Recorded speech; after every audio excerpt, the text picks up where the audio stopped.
Hey guys, welcome back to another episode of Conversations That Lead to Greatness. Now, today's topic, we're talking about how are we raising our daughters? Are we raising them to be wives? Are we raising them to be independent? Okay, let's get into it. This is Conversations That Lead to Greatness.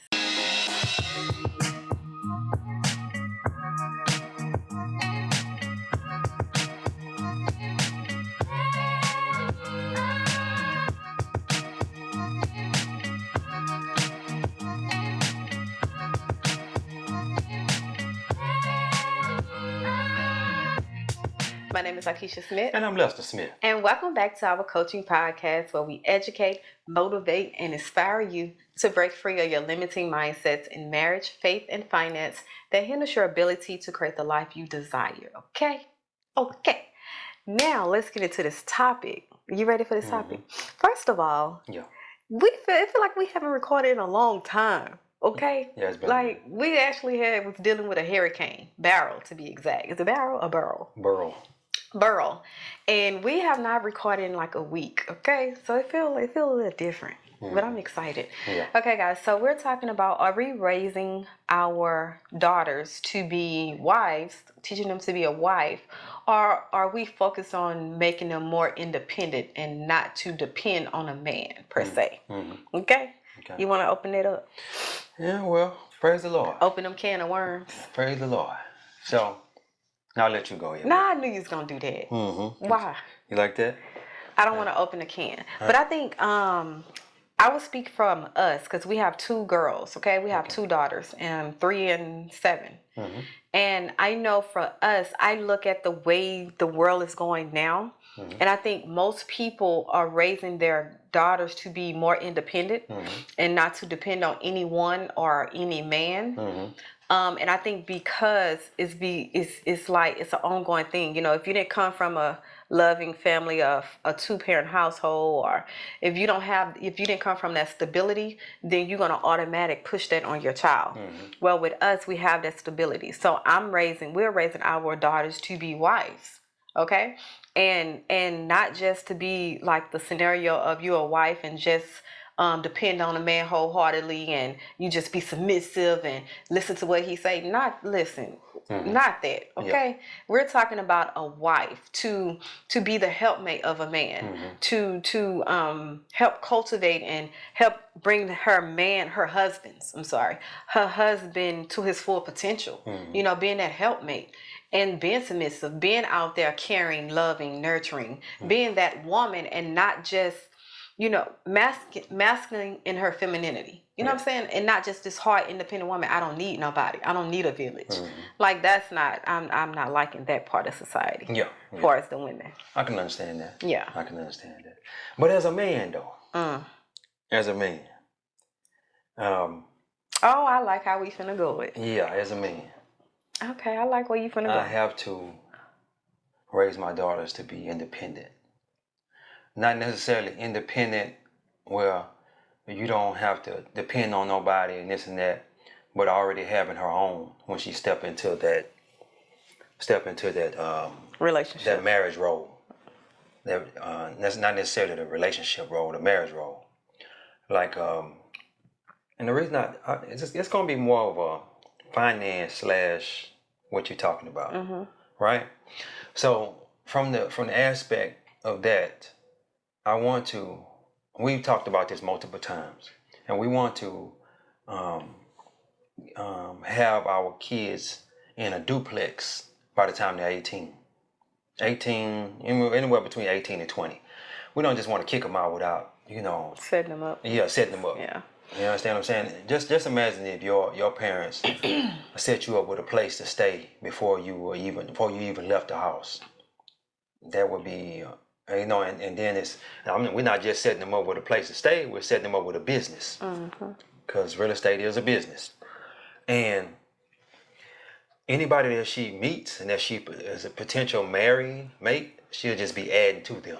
Yeah. She'll just be adding to them, and she can also, and if he's able to step into that role as a leader, then she can step back and step into her femininity role. Yes. And I think I'm definitely with that. Yeah. I think it gets construed when we say independent.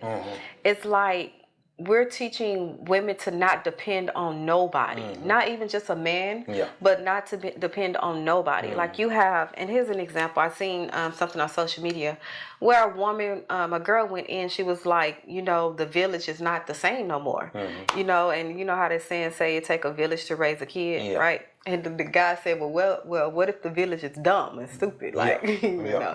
But anyway, just to get back to that That make a lot of sense, though. it really does. But just to get back to that village, a lot of times when we're raising these ladies to be independent, they have a village there, but they don't like the structure or the discipline of that village. They don't like, it's almost like you want the village, but you don't want the things that come along with the village. I can be your village. I can help you raise it. But hey, I'm going to have something to say. If you keep making the same mistake over and over again because you miss independent, I'm not going to continue to sit there and let you wallow in that mistake. I'm going to say something. And once I say something, you don't hear it, then I'm going to move around. Yeah. I think that's when we think about independent women, they have that thing like nobody can tell me nothing. I'm out here. I'm independent. I'm getting it by myself. I'm raising these kids by myself. Nobody can tell me nothing. Well, you have to look at, if that was the case, that means you shouldn't be making the mistakes. You should be farther along than what you are. Like being a person that nobody can tell me that I'm this independent woman, that's the dumbest thing ever, because at the end of the day, you're still where you are.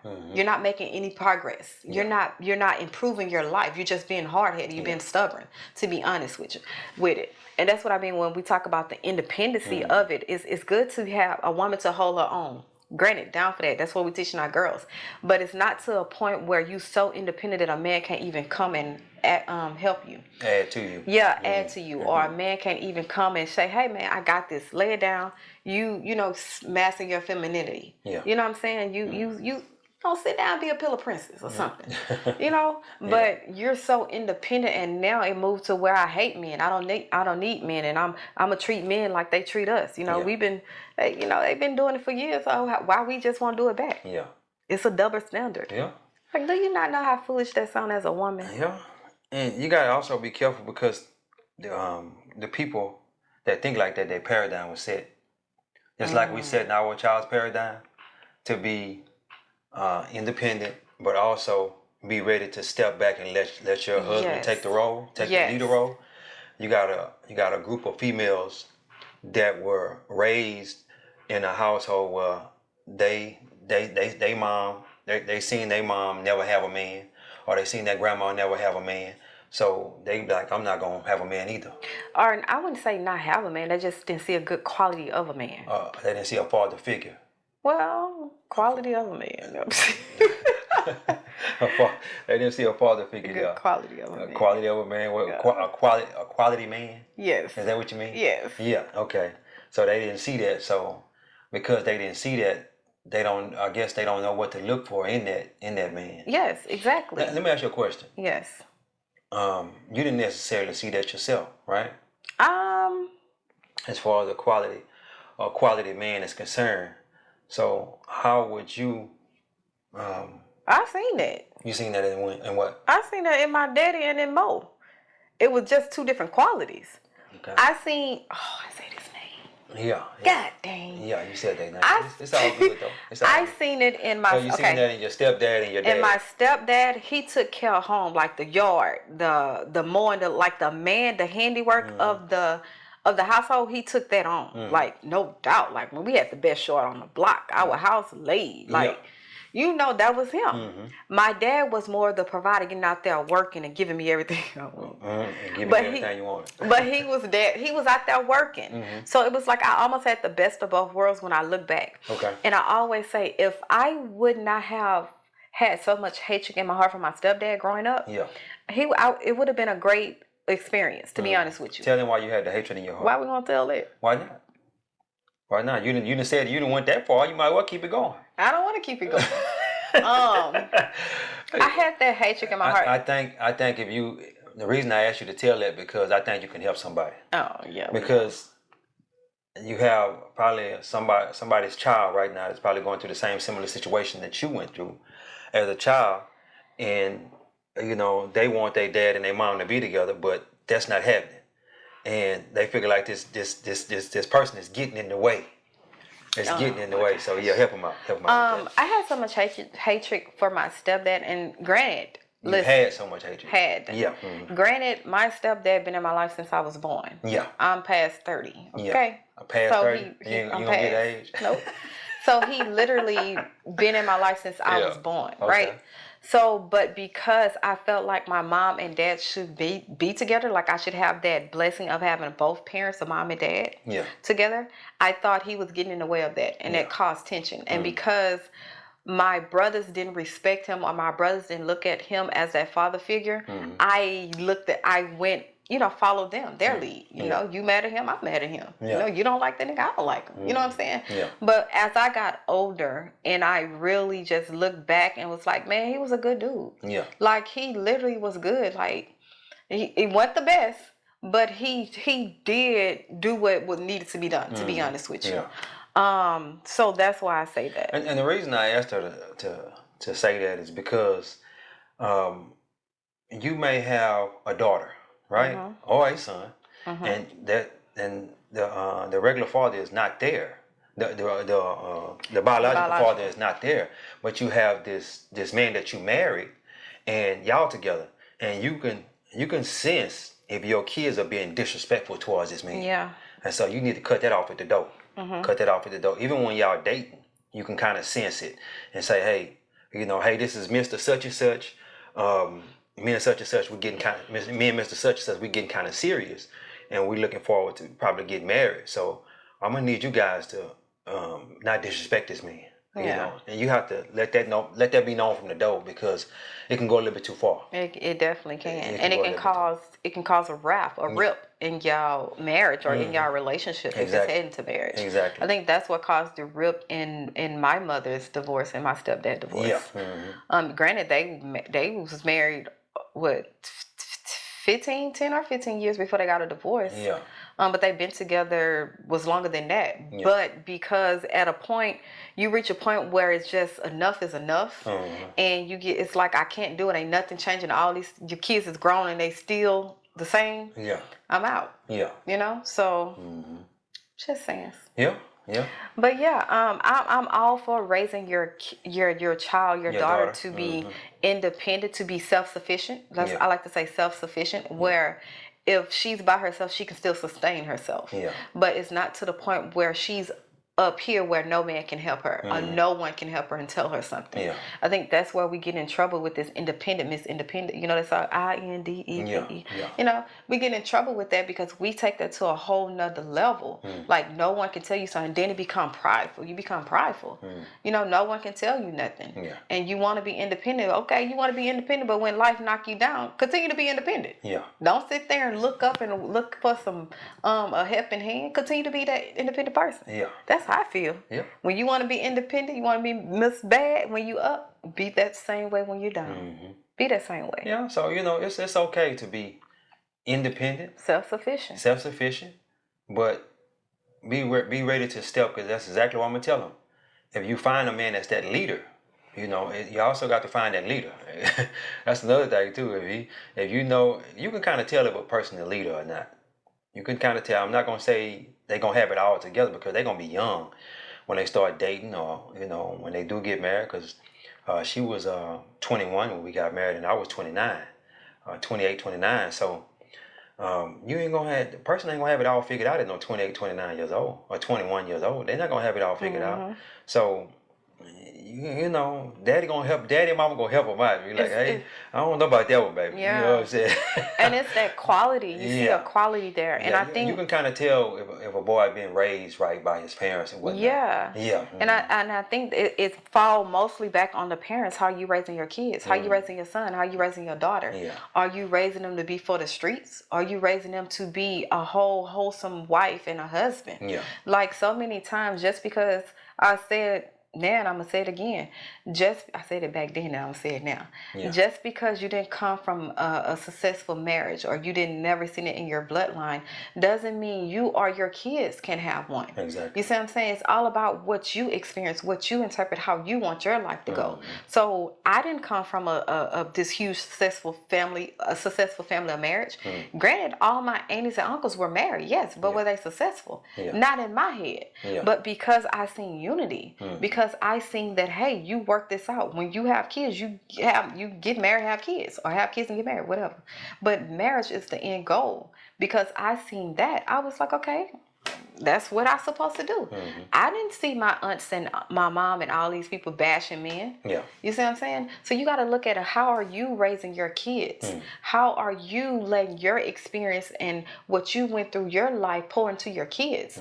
Just because you went through it and you experienced doesn't mean your kids is going to have the same experience. Yeah. But they will if you teach them that. If you pour that into them, they're going to go out with that same outlook on life like you'd have. And you got to ask yourself, is that what you want? If the way you think and the way you thinking about men, the way you think about women, is it conducive to your life? Is it making you happy? Is it making you happy? Is it bringing joy to you? And if it's not, why would you put it into your kid? Why would you teach your children that? So yeah. I got something else I'm gonna teach my girls before you have some kids. You know, y'all get in the marriage and y'all get to thinking about having kids or whatnot. Wait. Wait. We were together 10 years before we had our first child. 10 years. And I recommend they do the same. Wait. And you know, the thing about it is, as I sit back and I think about that, your mom had you when she was older. Yeah. My mom had me when I was young, when she was younger. So I think the actual best way to do that is to have them when you get older. All right, so I say for a female, probably around 30. Anywhere between 25 and 30. Don't have them when you're 18, between 18 and 25. Wait. Yeah. If you can wait. And the reason I say that is because kids complicate the situation. I remember before we got married, we did a lot of traveling. We was all over the world. Yeah. You know what I'm saying? Now, we can't travel as much as we used to. You know? It's like, you know, we had these kids, now we got to sacrifice. We got to sacrifice the rate. I'm not saying we're not traveling at all. But you know, we just have to wait till they go. Wait till school is out, or something like that. On Christmas vacation, or Thanksgiving vacation, or something like that. We used to travel all the time in May, because our anniversary is in May. Between March and May, we'll be traveling, but we can't do that now. So, and I'm gonna let them know, hey, y'all need to chill. Y'all get to know each other, and then have them kids. Wait, because the kids complicate the situation. But you know what's crazy? Even in that waiting, it's almost like, I think when we first get out the house, we get that, oh, I'm so happy, I'm free, and we get caught up. And the reason why I say wait is because 9 times out of 10, the person you have a baby by is not the one you're gonna marry. Exactly. Like I said, like I wish I would have held off on losing my virginity. I wish I was a virgin when I met you. Like, I really wish I would. I probably wouldn't have wanted you. Ooh, boy. Don't do that. I need a woman that's a little bit more experienced. I wouldn't experience like that, so. But you had should we go and how you had to teach me? You had already had a few. You know what I'm saying? I wouldn't experience. I was a kid. Like, and that's the killing thing. I don't know. But you know the crazy part about it? I never had a female. I don't think I ever had a female. You never had a virgin? No. Praise the Lord. I don't think I ever had one. Oh. I don't think I ever had one. So you never been nobody first. Okay. No. I had already been around the corner by the time I come around the block. Ain't been around your experience. In order to get a virgin these days, you got to get somebody 13 years old. No, probably older than that. No, older than that. But it's what I was saying was, what I was saying was, it's like we put so much, I guess, happiness on having sex. You know what I'm saying? It looks like it's a thing to do. It's the thing to do. And I'm raising my girls. Look, I'm gonna be open and honest with you. If mommy can go back in time, I will go back and I will do a lot of things over, Yeah. including not having sex with some people that I shouldn't. It wasn't my husband. Yeah. So we're pushing that. Yeah. We're raising our girls to be pure. Purity is not just about what's between your legs. Yeah. Purity is your heart, your mind, your thoughts. God, when God say be pure, it ain't just about purity between your legs, holding out, sustaining. I mean, not sustaining, but abstaining. It's about your thoughts. It's about your way you think. You know, your heart and all that stuff. It's everything about you should be pure. Everything. Yeah. And the reason being is because when you then allow yourself to go into sexual intercourses, now you soul time. Yeah. Now you soul time to everybody, and you wonder why when you in a marriage you struggling. You wonder why when you in a marriage you having all these things coming against your marriage. In that department, it's because you have some soul ties that you never broke because you're too immature to understand the power that sex holds. Yeah. Yeah, she went deep with that one. I'm sorry, because it's yeah. People require some real, because it's crazy. You gotta be real though. It's crazy because now when we look at it in Houston, Texas alone, let's say Texas. Yeah. Well, maybe Houston because it's big, but it's like so many people. I think it's like, I want to say 85, it may be a higher number, but at least 80% of kids, of new cases of chlamydia, like STDs and all that, and herpes, is from 13 and up. Yeah. Like 13 years old. That's why I just said, you want to find a virgin now, she gotta be 13. It's little kids, and it's crazy because that's the craziest thing. Yeah, and it's crazy because we're so caught up in culture, so caught up in doing it for the gram, doing it for the social media streets, and not knowing that your kids is looking at you. The same thing you do, they gonna inspire to do it. Yeah, I think social media got a lot to do with that too. It does. Because I remember a young lady, she was just texting back and forth on social media, and she wasn't what 13, 14 years old. Yeah.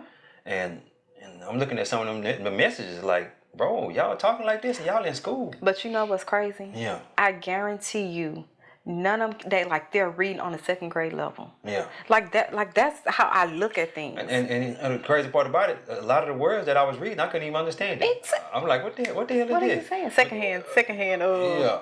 They know what it is, but I don't know what it is. I'm trying to figure out what it is. I'm like, dang, this is ridiculous. And a lot of the words is misspelled and all that. And that's why I always say, man, it's up to the parents. Yeah. It's like, how are you raising your kids? Granted, no one can tell you this is the correct way and this is the not correct way. But what we can tell you is what morally correct and what is not. We have a standard that God presented to us to live by. Yeah. It's a standard. I'm not judging you according to my standard. I'm judging you according to the word of God. It's called righteous judgment. We know right from wrong. Yeah. We know good and bad. Yeah. So it's like you raise your kids with morals, you good. Raise them to have some respect for themselves. Raise them to respect others. Respect authority. Raise them to have morals. Yeah. Okay? To know good and bad, right from wrong. To know that and to stand in that. And not to be going with the crowd, following the crowd just because the crowd doing it. Be different. Yep. So it's like those are the core values that you should instill.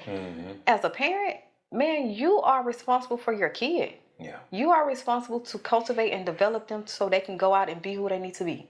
If they ain't who they need to be, you can't look at the kid. You gotta look at the parent. Yeah. I'm sorry, as parents, we don't want to take accountability for what we did to our kids. No, we don't. We don't. But you got to realize it's the blind leading the blind. Too. Yes, and because we didn't take time to sit down and learn different things and whatnot. Even though our parents didn't teach it to us, we still should have sat down and learned the stuff. And you know what's the excuse? What's that? I did the best that I could. Exactly. We always give our parents the leeway. Yeah. Well, they did the best they did the best they could with what they knew. Granted. But guess what? Just because they limit their knowing doesn't mean that was okay. Yeah. They decided to limit it because you can have two families raised in the same environment. One is going to go farther than the other because of their desire, because of their want, because they have it in them. The other one's just going to conform to complacency, to their environment. Yeah. So is that really an excuse? Think about it. Yeah. And I had to look at that with my own mind. I'm with you on that. Is it really an excuse? Yeah. To well, they did yeah, granted, because some of the choices you made could have been changed, and maybe your life could have been better. Mm-hmm. Maybe if you weren't so independent and no one could tell you nothing, it would have been a little different. Mm-hmm. So that's why I always look at it. It's no excuse. Yeah. It's all accountability. Yeah. For everybody. I like that. Every single body. And as I sit back and think about that, it's just what they'll, the crazy part about it, they'll say, well, son or daughter, I didn't have the opportunity you have. I need you to go so much further and do so much more than I did. Well, you had the opportunity too, Mom, or Grandma. It just might not be to the extent that we have now today because there's so much more going on, but you did have the opportunity. You could have did better, be better, and, have better. You know what I hear? What's that? I hear from even that. You saying that you didn't have the opportunity, or the parent didn't have the opportunity, right? And you want me to go out and be better. Yeah. But because you didn't take the opportunity, you didn't have it. You didn't teach me to go out and do better. Yeah. So now you putting the weight of the world on me. That's something you didn't even teach or raise me or instilled in me. Mm-hmm. So now I think I need to go out there and conquer the world, a world I don't know nothing about. Mm-hmm. How does that sound? It's gonna be kind of hard to do, but it can be done though. It can be done, but then it's almost like, okay, you putting that pressure on me. Like, come on, don't do that as a parent. Don't pressure your kids for something. It's like, grand example, it's like we wait in a black culture, we wait to kick our kids out. You're either gonna go to college, you're gonna go get a job, but you're getting out this house, right? Yeah. But you didn't instill in them no source of independence or self-sufficiency. Mm-hmm. Nothing. Yeah. You kicking them out with just a blank notepad, and now, now you think they need to go out and do right and live up to the standards that you require of them. Mm-hmm. You don't have the same requirements for yourself. Like, how you gonna require something from your kid that you don't require for yourself? Exactly. I'm sorry. Yeah, it's the truth though. It's the truth. We gotta, as parents, we have to do better. We dropped the ball. Especially now in today's time. Because there's so much information out there. So much information. So much. Yeah, so much. Especially with YouTube and books. There's so much information out there. I just gotta take time to dive off into that information. And I would listen to this song by D1. What's the name of that song? Residual. And he was basically saying that we don't have the same opportunities that other people had.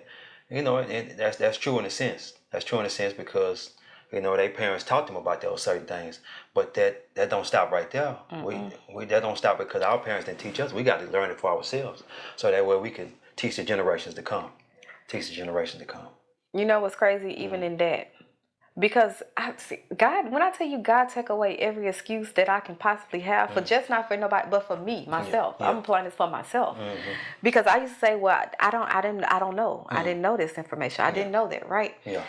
Just because you know information doesn't mean you're going to apply it. Exactly. Just because they was taught, other cultures was taught this information, if they never applied themselves or applied the information that they was taught, it wouldn't have happened. It's just not going to fall in your lap. Yeah. So just because you say, you don't have the information, so what? It's not just about the information. It's about applying it. Mm-hmm. A lot of us get a lot of information, have help, have people waiting and willing to help you. Yeah.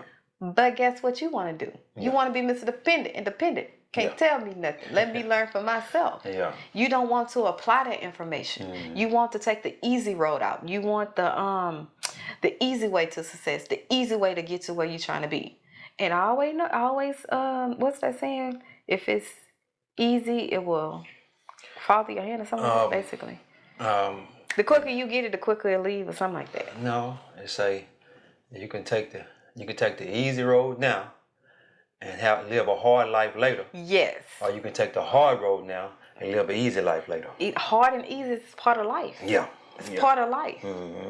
But because you're not applying that information that that was taught to you or is available to you, you're just being ignorant. Yeah. And ignorance just basically the information is there. You just choose not to pay attention or to read it. Exactly. You choose to ignore it. Yeah. The information is present, but you chose not to. Well, you choose to ignore it. Yeah, yeah. Like we gotta get some accountability. Yeah, we gotta do that. We definitely gotta take accountability. Take it. Yeah, you gotta take it by force. Yeah. I'm not looking at nobody else but me. So as I sit back and I think about that, I always go to the Bible verse a good man leaves an inheritance to his children's children. Children. I Okay? think that's I always go back to that. And the reason I go back to that is because I may have not came from a good man, or maybe even a good woman, but I can be a good man. She can be a good woman, and we can leave that inheritance to our children's children. And that's not just saying that we're gonna leave them money and tangible things. That also means that we're instilling that knowledge into them, and helping them to get an understanding, so that way they can get the wisdom and apply that knowledge that we taught them. That's an inheritance too. I don't just want to just leave them, these tangible. I want to leave them with some knowledge, books. Hey, you need to read this book. You need to read that book. I got my 7-year-old. She reading the Bible. And get that knowledge up in you. Get that knowledge up in you, and then you can apply that knowledge and get that wisdom. right. And Yeah. then it's not just about keeping it for yourself. Now you passing it down to generation. With the same thing we're teaching our girls, we expect you to teach your kids, and generation to generation. Yeah. It's something about where you get to one generation and everything with that generation stops. Everyone wants to be selfish. Everyone wants to hold and not share and not extend. Like why? Yeah. How did you think you got it? Exactly. Like, come on now, stop being selfish with your knowledge. It's in your bloodline. Well, that go all the way back Extend to it. slavery. Oh, I keep saying that. She don't like what I say. I don't. Well, it go all the way back to slavery. But why are we the only one that still? Do y'all know slavery we weren't the only one enslaved? Yeah. Us. Yeah. We was not the only people in slavery. Mm-hmm. It was people in slavery before us. Yeah. But why us? Yeah. But, we got to hold on to that excuse. We got to hold on to that. We might not be holding on to it, but other people be holding on to it. You giving them that excuse. We was in slavery. You giving it to them. I ain't giving them Because nothing. every time you say. They holding on to it. Because I know they'll because let me say this here. Because I'm not holding on to it, I still know people that's holding on to that. I hear them all the time say, man, the white man doing so much better than us because they had us up in slavery and all that. Guess what? I know a lot of black people that's doing better than white people. Just think about that. So you can't keep holding on to that excuse. But but that, and I always she don't like it I say that, but I always got to say it. Because it's a lot, and the reason I keep saying it because there's a lot of people that still holding on to that. I'm not gonna allow you to hold on to that no more. But I'm gonna keep saying it because I need you to come out of that. I need you to come out of that. I'm not thinking like that anymore. So you shouldn't be thinking like that either.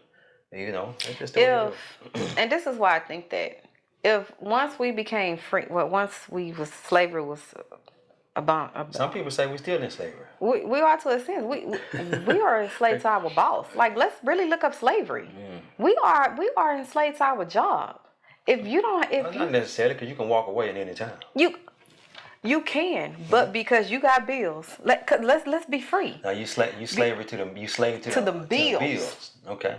You slave to them bills, whatever. Job bills, same difference. Because let's say this. Let me say this. If you really want to be technical about it, you can lay out a 5-year plan to save as much money as you possibly can save, and you won't have to ever be a slave to anybody ever again in your life.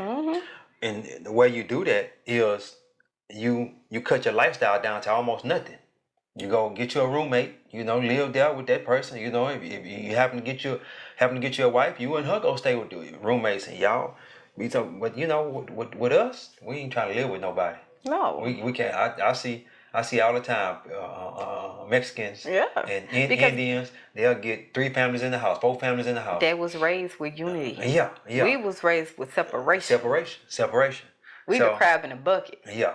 So you know what I'm saying, y'all get in there and stay in there together and save up as much money as you possibly can, and then walk away from that job, and you be free. I'm free. You know what I'm saying? But you know what I always say, even with that, if you be the change you want to see, just because you ain't seen it yet, if you have a desire to start that, be that change. Start with what you. If you want to be, hey man, like I want to have a family compound. Okay. She still talking about that. I want a family compound. I'm not agreeing with that. This is me talking. Yeah, I understand. And I feel like if that's what we're going to do, let us start. Let us start. I don't care what we ain't seen. So what? I'm going to start it. If I want this change, I'm going to be that change. So, Hopefully he gonna come around to it. No, When we have a whole family compound. Hopefully we can get it with my mom. I rather have me. You know, we can even do it like this.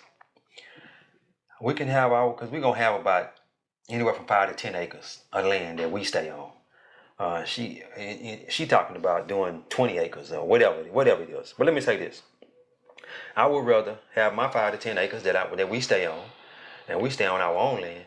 And when they get married, we give them as a gift 2 acres of their own, and then they can, it don't nowhere near us.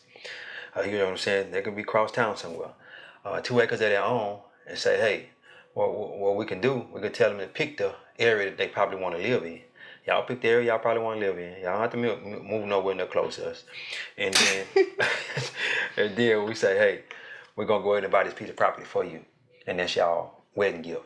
And we gift that to them. Mm-hmm. Gift that to them, and they when they decide to build a dream home, they build it on that piece of property. You know what I was just thinking? That's something what my grandma and papa did for us. Like they gave us the money, we put it with the 2 acres. Exactly. After we got married. You know, because if you say I want to do a family compound, you basically telling them that, hey, you got to live here. Well, what if they don't want to live close to us? You know, you're going too much. You're going too deep. Yeah, I understand. Too deep. I understand what you're saying. I know. Pull out. But I know I did that for many years. So just saying, since you want to go there. Abort mission. That's how we made it 10 years with no kids. Hey, praise the Lord on Put our game was strong. That and listen, God, grace and mercy. Grace and mercy. He knew we wasn't ready. Yeah. But anyway, guys, we hope we said something that help you guys in raising your girls to be that wife, have a little bit of independence, and also that wife also. Teach them to be a wife. Just because you wasn't a wife, don't necessarily mean that your child. You wasn't a wife. Yeah. They ain't dead. They can become a wife. They can. But like I say, or don't want desire marriage. You don't desire marriage. Don't instill that into your child also. There you go. That's a good one. Desire marriage. Yeah, you might not desire marriage, but don't put that into your kids. Mm-hmm. You teach them that, hey, if they find you just haven't found the one. Right. But if they decide to be married, allow them to mask in their femininity and let that man lead, and whatnot. Because she's masculine in her femininity now. I'm manly. What is it called? Masculine. No, you ain't no masculine. You would. We wouldn't be together. I was out there doing my garden. Yeah. I came in because I was mad. Yeah. I don't like that. I need help. No. Yes, I do. No. I need help. No. Let me say this. You gotta do something. Let me say this. You started that garden.